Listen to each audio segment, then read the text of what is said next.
Hello friends, आज हम बात करते हैं लंग कैंसर के ऊपर। ये जानना चाहेंगे कि लंग कैंसर क्या होता है और क्यों होता है, कैसे पहचानेंगे, उसका बचाव कैसे करेंगे और कितना घातक है।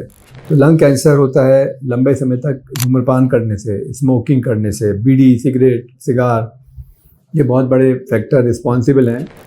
और समय के साथ कोई ऑफन यंगस्टर्स 15, 16, 17 की एज में स्मोकिंग शुरू कर देते हैं और ये एज विलेज, गांव के परिप्रेक्ष्य में और कम होती है जब पहला स्मोक किया जाता है। तो समय के साथ होते होते सालों साल तक धुआं जाता है। धुआं में इस स्मोक में कई सारे तत्व हैं जिसमें एरोमेटिक हाइड्रोकार्बन सबसे खतरनाक होते हैं। तो जो टोबैको, जो नीचे जो ऑयल निकलता है, तो टोबैको जो डाला जाता है स्मोक सिगरेट्स में, ये हार्मफुल होता है।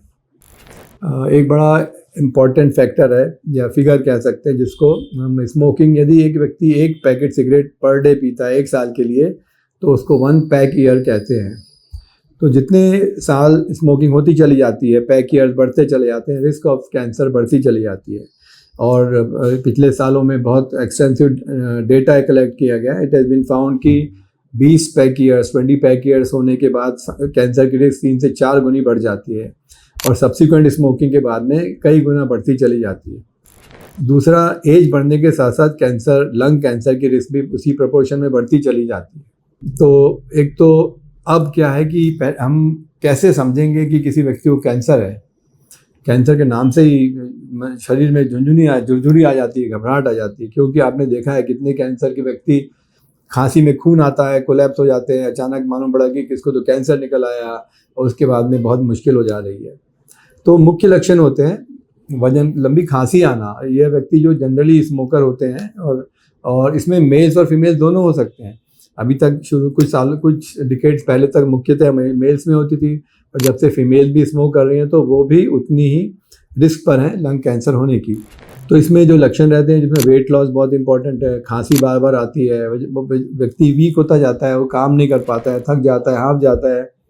और जब लंग कैंसर अंदर फैल के खून की नलियों को डैमेज करता है तो उस समय खांसी में खून आना शुरू हो जाता है। और ये सबसे बड़ा ट्रिगर है, क्योंकि खांसी में खून देख के कोई भी घबराता है, एकदम पैनिक करता है, मुझे खून क्यों आ रहा है, क्या बात है। ट्यूबरकुलोसिस में भी खांसी में खून आता है, और जब खून देखता है आदमी तो एकदम दौड़ के आता है, दिखाओ, जांचें कराने लगते हैं, भाई देखिए ऐसा तो नहीं कैंसर हो गया पहले, क्योंकि इतना ज़्यादा ड्रेडेड है। तो जब कोई भी व्यक्ति जिसको जनरल सिम्टम्स के बाद में खांसी में खून आता है, तो हम सबसे पहले उसका स्क्रीनिंग टेस्ट करते हैं, जिसमें चेस्ट एक्सरे होता है। चेस्ट एक्सरे में कुछ सस्पिशियस शेडोज मिलते हैं। कई बार चेस्ट एक्सरे के बाद हमको लगता है और आगे जांच करना होगी, तो हम ब्रोंकोस्कोपी करते हैं। जैसे एंडोस्कोपी होता है उस तरह ब्रोंकोस्कोपी टेक्निक है, जिसमें 3, 4 या 5 मिलीमीटर का स्कोप होता है। वो नोज से या माउथ से डाल के एयरवे में हम स्टडी करते हैं। उसके अंदर जब देखते हैं तो वहाँ पे हमको लीजन्स मिलते हैं, कैंसर के लीजन मिलते हैं, श्वास नलियों में रुकावट मिलती है या ब्लीडिंग वगैरह मिलती है। एक उसमें हम ब्रोंकियल वॉशिंग्स लेते हैं, अंदर उन सेल्स के अंदर से पता चल जाता है कैंसर सेल है कि नहीं है। उसके अलावा यदि कोई ग्रोथ होती है तो उसकी बायोप्सी करते हैं। बायोप्सी करके उस टिश्यू को जब देखते हैं तो उससे 100% कन्फर्मेशन हो जाता है। दूसरी इम्पॉर्टेंट जांच है वो है CT स्कैन ऑफ चेस्ट। जब कंप्यूटराइज्ड टोमोग्राफी स्कैन होता है तो उसमें पूरा 3D स्कैन मिल जाता है लंग्स का, ऊपर से नीचे तक, आगे से पीछे तक और साइड बाय साइड। तो उसमें कोई भी कैंसर का अर्लीस्ट डिटेक्शन होता है। गठान होती है, गठान साइज़ क्या है, नेचर कैसा है, उसमें स्पेकुलेशन है कि नहीं है, और यदि कोई कैंसरस एरिया है तो उस एरिया वो कितना स्प्रेड कर गया, उसने आसपास के कितने टिश्यू लंग को डैमेज किया है, या आसपास और भी ऑर्गन्स होती हैं, नर्व्स होते हैं, हार्ट होता है, पेरिकार्डियम होता है, वेन्स होती हैं, आर्टरीज होती हैं, सभी में ये कैंसर जा सकता है, रिब्स में फैल जाता है। कई बार कैंसर के कारण से लंग्स में फ्लूइड भर जाता है, जिसको प्लूरल इफ्यूजन बोलते हैं। तो कई बार जब पहली बार पेशेंट आता है, सांस फूल रही है, खांसी हो रही है, सीने में दर्द हो रहा है, एक्सरे करने पे हम लोग को प्लूरल फ्लूइड दिखता है, प्लूरल इफ्यूजन दिखता है, तो हम सबसे पहले उसको डायग्नोस्टिक एस्पिरेशन करते हैं। फ्लूइड चेस्ट में लेफ्ट या राइट में हो सकता है, तो उसमें सोनोग्राफी गाइडेड नीडल से एस्पिरेट करके उस फ्लूइड की जांच करते हैं।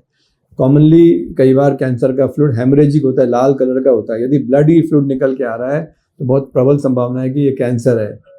दूसरा कारण है ब्लडी फ्लूइड का कि इंजरी होती है, यदि कभी एक्सीडेंट होता है तो भी ब्लड आता है, हेमरेजिक फ्लूइड होता है, और इस केस में हम फ्लूइड से जांच करते हैं।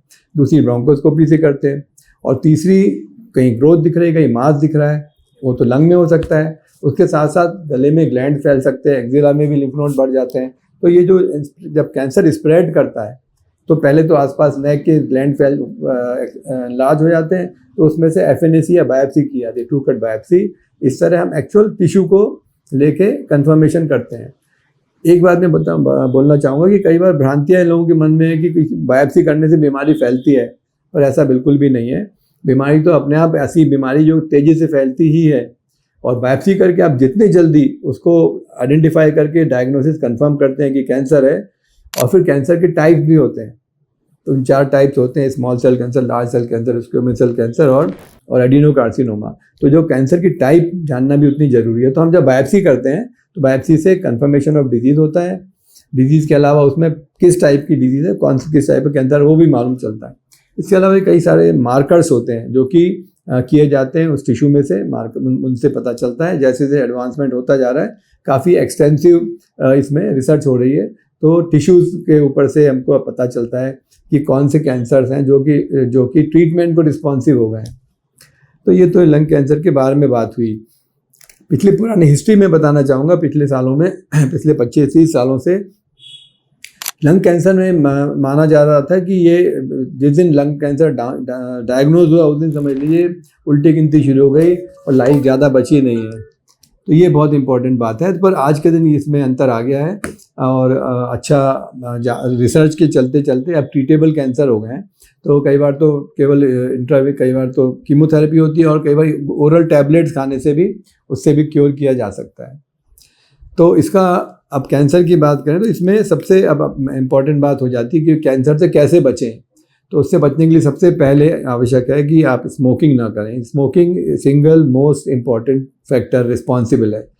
उसके अलावा कुछ एस्बेस्टॉस के फाइबर्स हैं, उनके एक्सपोजर से भी कैंसर फैलते हैं। कुछ इंडस्ट्रीज़ हैं जहाँ पे अगर आप रिपीटेड एक्सपोजर से, रेडिएशन के कारण से कैंसर हो जाता है। तो इस तरह ये कैंसर के बारे में बात हुई।